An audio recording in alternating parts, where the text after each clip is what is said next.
봉독해 드리겠습니다. 오늘 이 아침 말씀 창세기 21장 8절부터 21절까지 있는 말씀 봉독합니다.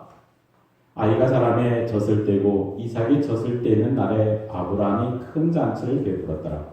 사라가 본즉 아브라함의 아들 애굽 여인 하갈의 아들이 이삭을 놀리는지라. 그가 아브라함에게 이르되 이 여종과 그 아들을 내주시라.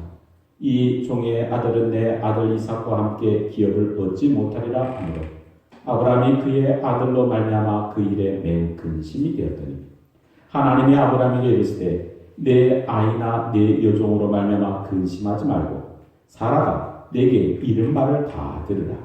이삭에게서 나는 자라야 넷이라 부를 것이니라. 그러나 여종의 아들도 넷이니 내가 그로 한 민족을 이루게 하리라 하신지라. 아브라함이 아침에 일찍 일어나 떡과 물 가죽 부대를 가져다가 하갈의 어깨에 메어주고 그 아이를 데리고 가게 하니 하갈이 나가서 브엘세바 광야에서 방황하더니 가죽 부대의 물이 떨어진지라.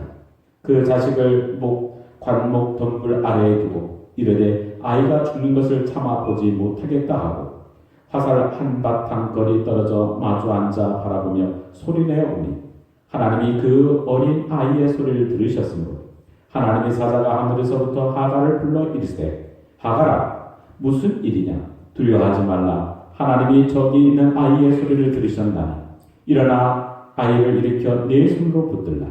그가 큰 민족을 이루게 하리라 하시니라. 하나님이 하갈의 눈을 밝히셨으므로 샘물을 보고 가서 가죽 부대에 물을 채우다가 그 아이에게 마시게 하였더라. 하나님이 그 아이와 함께 계시매 그가 장성하여 광야에서 거주하며 활쏘는 자가 되었더니 그가 바란 광야에 거주할 때 그의 어머니가 그를 위하여 애굽 땅에서 아내를 얻어 주었더라. 아멘. 이 시간 우리 하나님께 찬양으로 영광 돌리겠습니다.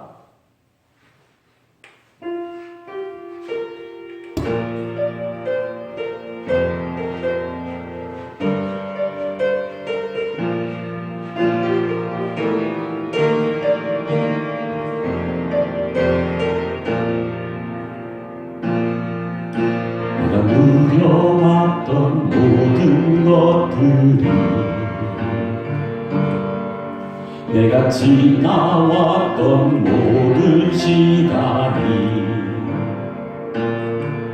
내가 걸어왔던 모든 순간이 당연한 것 아니라 은혜였소. 해가 뜨고 저녁에 노을 봄의 꽃향기와 가을의 열매 변하는 계절의 모든 순간이 당연한 것 아니라 은혜였소. 그것이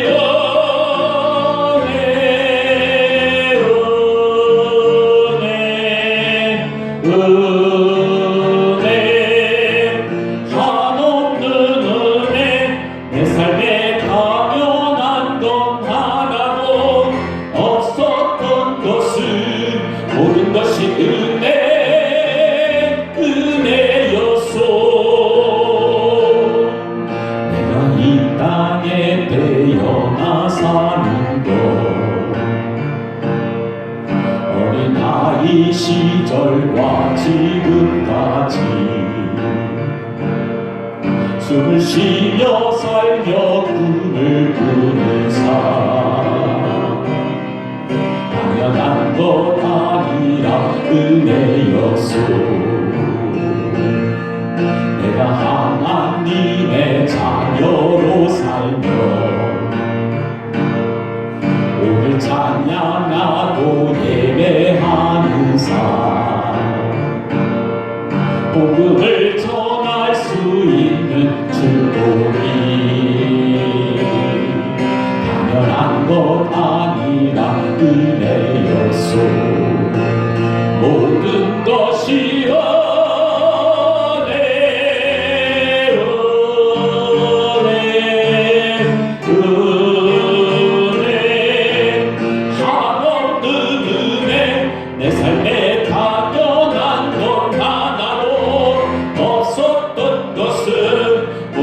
것이 은혜, 은혜, 모든 것이 은혜, 큰 것이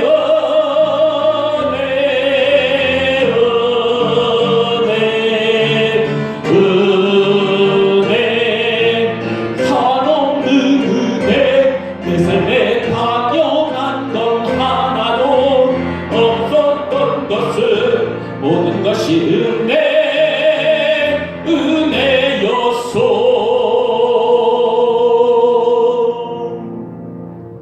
할렐루야. 오늘도 하나님께 예배하는 우리 사랑하는 성도들, 여러분의 가정과 여러분의 삶에 예수 그리스도의 축복이 가득하길 주님으로 축복합니다. 일본이 낳은 세계적인 스승으로 가가와 도요 히코라는 사람을 꼽기도 합니다. 그는 메이시 학원과 고베 신학교를 졸업하고 미국 프레스톤에서 신학과 생물학을 전공하고 귀국하면서 그의 화려한 삶을 보다는 그는 빈민들이 살고 있는 빈민구루로 그가 가서 생활을 합니다. 그가 그곳에서 생활할 때 하는 것이 전도와 사회사업, 특별히 농민운동에 헌신한 사람이 바로 가가와 도요히코라는 사람입니다.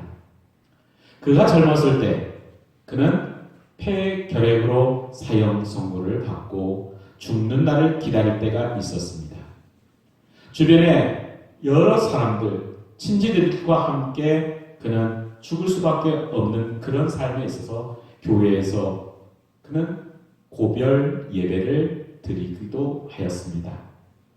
그리고 그가 고별 예배를 드리면서 이제 그의 생애를 마감하는 그날 밤 그는 몹시 생각에 잠깁니다. 이와 죽기는 마찬가지인데 죽는 시간을 기다리는 것보다 남자답게 목숨을 끊는 것이 더 좋겠다 하며 자살을 생각합니다. 밤새도록 몸부림치고 다음날 결론을 얻으면서 가재도구를 정리하고 몇 가지 살림 도구만 술에 싣고 그는 빈민굴로 향합니다. 만일 예수님께서 나 같은 경우를 당했다면 어떻게 하셨을까? 내가 자살하는 것이 옳을까? 아니면 이게로 내 가족들한테 피해를 주며 살까? 하면서 질문을 하면서 그 질문의 결론을 얻은 것이 바로 겁니다. 주님이라면 목숨을 끊지 않을 뿐 아니라 이대로 죽는 날을 기다리지 않을 것이다. 목숨이 붙어있는 날까지 섬기러 받으러 오신 분이 아니라 섬기고 받들어 주기 위해서 예수님이 오셨기 때문에 나는 섬길 자를 찾아간다라는 결론을 냈습니다. 그리고 그는 빗자루와 걸레를 들고 다니면서 청소와 어린아이를 돌보면서 그의 삶이 70이 넘도록 가장 보람있는 삶을 살았고 또한 일본에서 그는 각광받는 또한 사회적으로 많은 사람들에게 인정받는 사람이 되었다는 겁니다. 예수님께서 말씀하실 적에 이렇게 말씀합니다. 인자가 온 것은 섬기러 받으름이 아니라 도리어 섬기려 하고 자기 목숨을 많은 사람에게 대속으로 주기 위해서 왔다라고 마태복음 20장 28절에서 말씀합니다. 우리의 신앙의 모습, 우리가 믿음 안에서 살고 은혜 안에 살지만 우리의 진정한 신앙의 모습을 바로 예수님께서 주시는 섬김의 삶, 그 섬김의 삶을 우리는 같이 하고 그 섬김의 삶으로 우리는 살아가야 된다는 얘기입니다. 그러나 우리는 섬기기보다는 오히려 섬김을 받는 것에 굉장히 익숙해 있습니다. 내가 먼저 손을 내미는 것보다 다른 사람이 먼저 손을 내밀기를 원하는 삶을 사는 경우가 많이 있습니다. 우리 하나님께서는 우리에게 말씀하시는 것이 바로입니다. 섬김이란 다른 것이 아니라 내가 먼저 내미는 겁니다. 내가 먼저 손을 내미는 겁니다. 그리고 내가 먼저 하는 것, 이것이 바로 진정한 섬김을 의미합니다. 내가 이 세상에 사는 목적, 섬김을 받기 위한 것이 아니라 오히려 섬기는 그 모습으로 살아가는 믿음의 백성이 되시기를 주의 축복합니다. 본문의 말씀을 들어가면 이렇습니다. 아브라함에게 이제 아들을 낳게 됩니다. 그의 아들이 이삭입니다. 이삭이 이제 본문의 말씀 보니까 이제 이삭이 자랍니다. 자라고 젖을 떼게 됩니다. 젖을 뗄 때 아브라함이 너무나 기뻐서 큰 잔치를 베풉니다. 그럴 수밖에 없는 상황이 그렇죠. 이때 그 시대는 어떻습니까? 어린 아이들이 갖가지 병으로 죽을 때입니다. 우리나라도 마찬가지죠. 지금은 뭐 그런 걸 많이 하지는 않지만요. 예전에는 어떤 걸 많이 합니까? 애들이 100일 지나면 100일 잔치 해주죠. 네. 100일 동안 살았으니까. 그 정도로 살기가 힘들 시대를 우리는 살아갑니다. 첫돌이 됩니다. 첫돌이 되면 또 잔치를 해줘요. 돌잔치를 해주죠. 왜? 1년 동안 잘 살았다라는 겁니다. 근데 그 두 번째, 두 돌 되고 세 돌 되고 이제 잔치하지 않습니다. 이제 한 번 살았으니까 이제 살 거다라는 그런 기대감과 살기 때문에 처음에 이제 1년 동안의 중요성입니다. 그래서 아브라함도 마찬가지예요. 아브라함도 아이가 태어나서 이제 젖을 뗄 때까지 잘 돌보면서 젖을 떼는 날 모든 사람들에게 잔치를 베풉니다. 잔치를 베푸고 나서 이제 아이가 이제 이삭이 이제 자라고 있을 때에 이제 집안에 문제가 생깁니다. 그 문제가 바로 이거죠. 오늘 본문의 말씀에 보니까 아브라함의 아들 애굽 여인 하갈의 아들이 이삭을 놀렸다라는 겁니다. 그 이전에는 어떤 모습이 있었냐면요. 이 이스마엘, 이 하갈의 아들 전에 하갈이 아들을 낳으면서 이 하갈은 사라의 몸종입니다.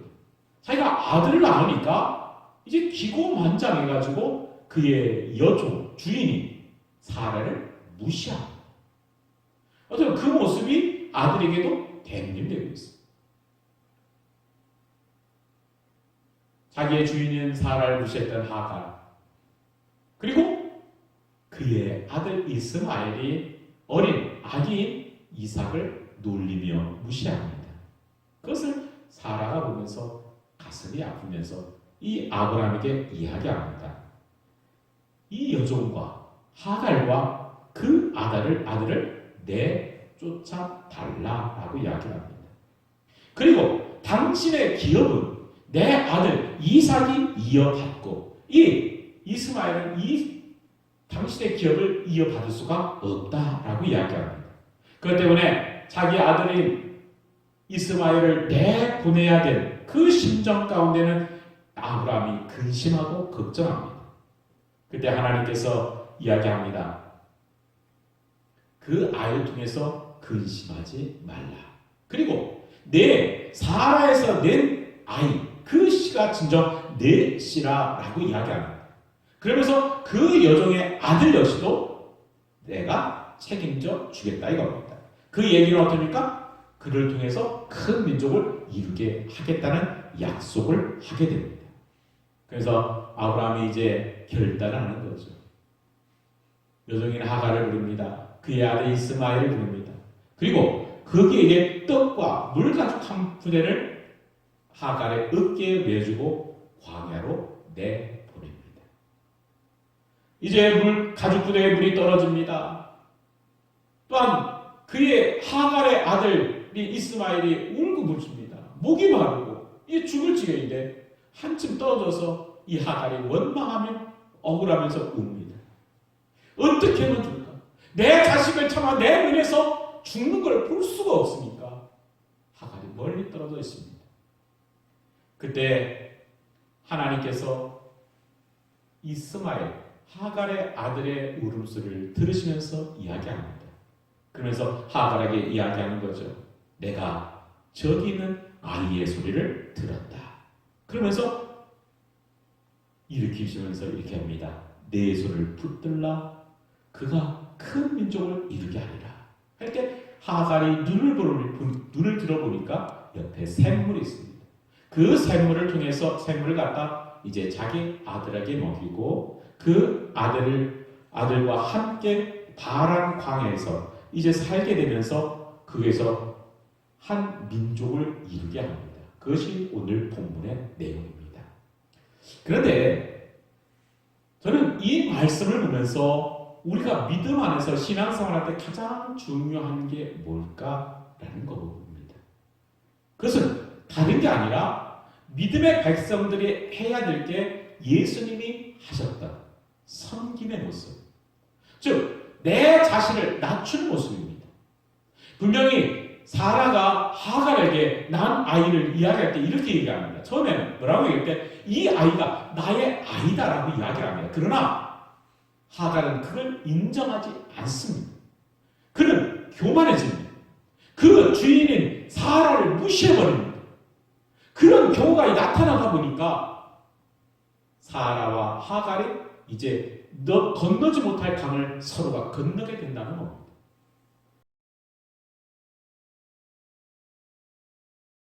그래서 이삭에게 그의 하갈의 아들인 이스마엘이 또 놀림을 맞습니다.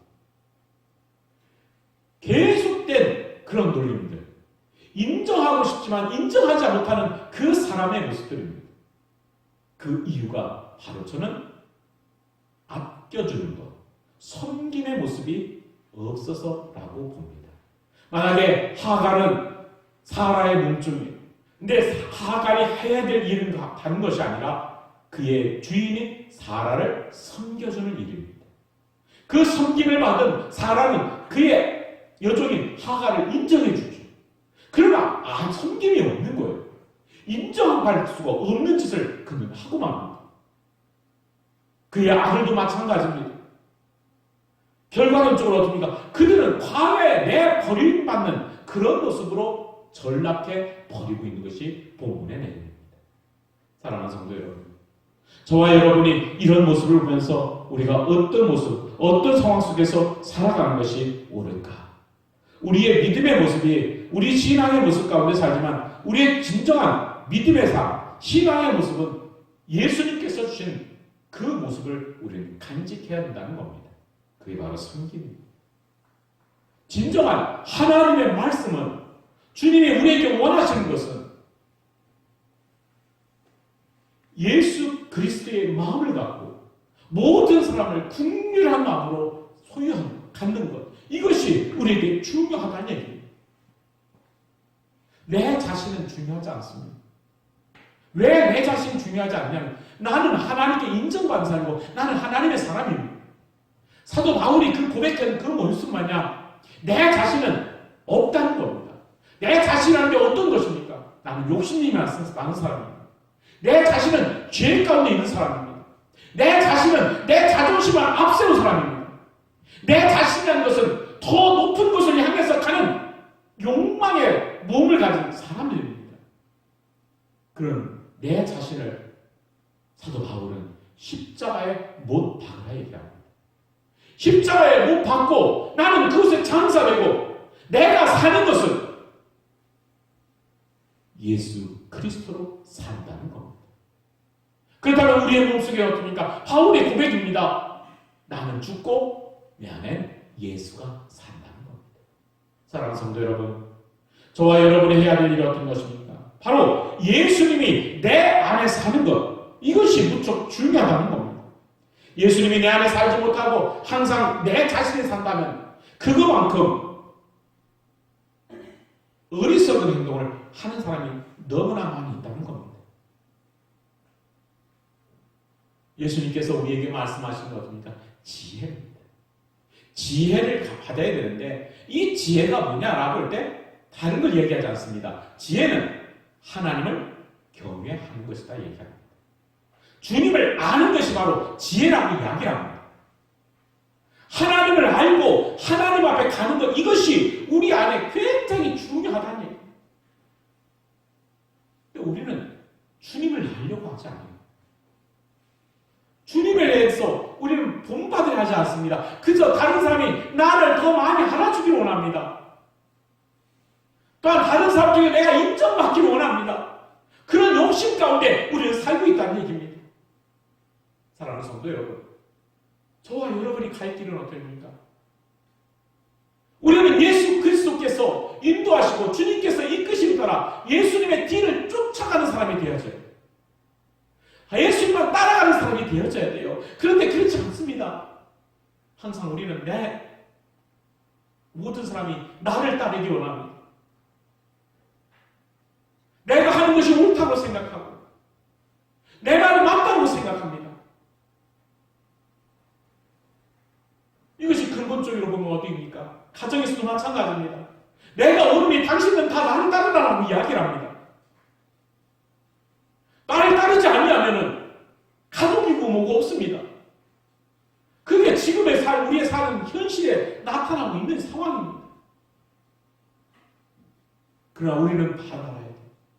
우리는 온전한 지혜의 모습을 알아야 돼요. 그 지혜라는 게 어떻습니까? 우리가 주님을 쫓아가야 되죠. 하나님을 따라가야 되죠. 내가 주인이 돼서 모든 사람은 날 따르라 얘기합니다. 예수님도 날 따르라고 얘기합니다. 이건 옳은 삶이 아니라는 겁니다. 날 따르면 어떻게 합니까? 우리가 어딜 가겠어요? 우리의 가는 길은 멸망입니다. 우리가 가는 길은 죄악의 길입니다.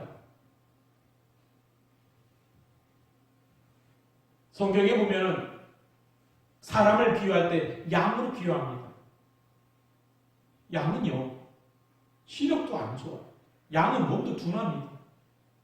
몸이 둔하다 보니까 다리에 힘도 없어요. 잘 자빠지고 그래요. 그 양은 어쩌면 집단주의, 집단을 생활합니다. 어떤 양이 가면요, 저것이 옳은가 해서 그 길을 막 쫓아가요. 가다 보니까 어떻습니까? 가시덤불에 빠지기도 하고, 걸리기도 하고, 이리 자빠지고 나를 자빠집니다. 다치고 상처를 받습니다. 그래서 중요한 게 뭡니까? 목자죠. 양들이 어떻습니까? 목자가 인도한 대로 가면 어떻게 돼요? 좋은 곳을 향하는 거예요. 목자가 어떻습니까? 내 양이 살이 찌기로 합니다. 그러면 어떻게 돼요? 좋은 곳으로 옮겨가죠. 풀도 무성한 곳으로 가야 되죠. 샘물이 흐르는 곳에 가야 되죠. 그런 곳으로 자꾸 목자들이 인도해 갑니다. 그래야 내 양이 살이 찌고 풍성해지거든요. 그리고 양들은 어떻습니까? 목자가 인도하여 쫓아가야 먹고 사는 문제가 해결되는 거예요. 그뿐이 아니에요. 목자는 어떻습니까? 내 양이 다치지 않도록 이리에서 늑대에서 그들을 구합니다. 목자의 일이 그거예요. 근데 양들이 어떻게 해요? 난 목자도 필요 없고 다 필요 없다. 난 내 마음대로 가겠다 하면 어떻게 돼요? 잘 되지도 않는데 이리 빠지고 저리 빠집니다. 여기가 길인가 보다 하는 낭떠러지에 떨어지고 합니다. 여기가 굉장히 물이 참 많겠구나 생각했더니 늑대의 소굴에 가서 잡혀 먹습니다. 우리를 그렇게 만들고 있다는 얘기예요. 나를 따라서는 결코 안 된다는 겁니다. 사랑하는 성도 여러분, 우리는 나를 따르는 것이 아니라 우리는 예수님을 따라가야 되는 거예요. 예수님만 쫓아가야 되는 거예요. 그래서 그것이 살 길입니다. 그것이 내 삶의 가장 큰 은혜고 그거야말로 하나님의 복입니다. 하갈과 이스마엘, 자기 집에서 쫓겨난 이유가 어떻습니까? 자기의 주인의 말을 따르지 않습니다. 자기가 옳고 여기가 내 모든 것에 내가 주인이라 생각하는 그런 마음 가지고 삽니다. 결과적으로 어떻습니까? 그는 광야에서 쫓겨납니다. 하나님이 책임져 주지 아니하고는 그들이 살 수 없는 그 바탕으로 만들어주고 합니다. 우리라도 어떻게 똑같은 우리의 삶도 똑같을 수 있다는 얘기예요. 사랑하는 성도 여러분, 우리가 생각하는 것들은요, 우리의 삶 자체는 어떻게 하면 어떤 모습으로 살아야 되냐면요, 주님의 인도한 것에 끌려가야 돼요. 주님이 이리 가라면 이쪽 가면 되는 거예요. 왜? 그래야 하나님께서요, 우리를 복 주시거든요. 우리는 복 받을 길을요, 전부 다 발로 거듭 차버린 경우가 많아요. 주님은요, 우리를 건강하게, 우리를 평안으로 인도하려고 그래요. 근데 우리는 그걸 걷어차버립니다. 하나님도 필요 없습니다. 내 몸, 내 맘, 내 뜻대로 살렵니다. 그렇게 사는 경우가 너무 많습니다. 그것은 곧 사망입니다. 그건 곧 우리에게 어려움을 어려운 스스로를 내가 자처하는 것과 똑같습니다. 사랑하는 성도 여러분, 이제는 우리가 우리의 믿음의 신앙의 모습이요, 그냥 주님만 따라가시기 바랍니다. 하나님이 이끄신 대로 가시기 바랍니다. 주님은 결코 여러분을 포기하지 않습니다. 주님은 여러분을 이리들 앞에 데려다 가지 않습니다. 이리가 오면 그를 내쫓아버립니다. 늑대 앞에 여러분을 이끌고 가지 않습니다. 늑대도 얼씬 못하게 합니다. 그러신 분이 바로 하나님입니다. 그게 바로 복된 길입니다. 그것이 바로 우리의 살 길입니다. 내가 가지고 있는 것까지 뺏기는 그런 어리석은 행동을 하지 마시기 바랍니다. 이스마엘이 또 하갈이 사라를 잘 섬기고 그의 동생 이삭과 잘 돌봤다면요, 하나님께서 또한 그의 아버지 아브라함이요, 그의 가족들 하갈과 이스마엘을 버리지 않았을 거예요. 근데 그게 아니잖아요. 자기가 가지고 있는 것만 다 빼앗기고 마는 거예요. 당시에 보면요, 호련 단신호는 아브라함이지만은, 아브라함은 어떻습니까? 잘 훈련된 300의 용사들이 있었어요. 그의 양떼들도 풍성합니다. 그의 재물도 많아요. 그런 기업을 다 걷어차버린 사람들입니다. 섬김이 없으니까 그런 결과를 얻었습니다. 사랑하는 성도 여러분, 이제는 우리의 모습이, 우리의 신앙의 모습이 내가 먼저 앞서가지 마시기 바랍니다. 나는 오직 예수 그리스도의 십자가에 대해 감춘받은 사람 되시기 바랍니다. 오직 주님이 여러분을 이끄시기 바랍니다. 여러분 자신이 이끌 뿐 아니라 여러분의 가정도 하나님이 이끄심 받는 그런 성도 되시기 바랍니다. 주님이 여러분을 책임져 주십니다. 여러분의 인생뿐 아니라 여러분의 가정을 하나님께서 책임져 주십니다. 그 하나님 살아계시고 전능하시고 또 여러분에게 무한한 사랑을 베푸신 하나님, 우리 하나님께서 여러분을 지켜주십니다. 여러분의 기업을 어떻게 해요? 더욱더 건실하게 만들어주십니다. 우리 하나님은 좋으신 분입니다.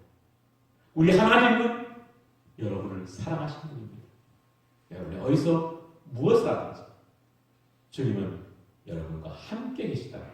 그 사실을 아는 믿음의 백성 되시기를 예수 그리스도로 축복합니다. 기도하겠습니다. 하나님 감사합니다. 항상 주의 손으로 저희를 이끌어주시고 우리가 믿음으로 나갈 때마다 우리의 믿음이 흔들리지 아니하도록 하나님께서 지켜주시옵소서. 연약한 우리의 심령들입니다. 그러나 하나님께서 주시는 기쁨과 감사함이 우리 안에 임하고 우리 안에서 하나님의 뜻을 이룰 수 있는 백성들 되게 하여 주시옵소서. 오직 주님만 쫓아갈 적에 우리가 받을 기업을 버림받는 사람이 아니라 하나님의 기업을 얻는 자가 될 수 있도록 하나님 도와주시옵소서. 우리의 인생, 우리의 가족들, 우리 교회들을 하나님 돌봐 주옵소서. 예수님 이름으로 기도드려옵나이다. 아멘.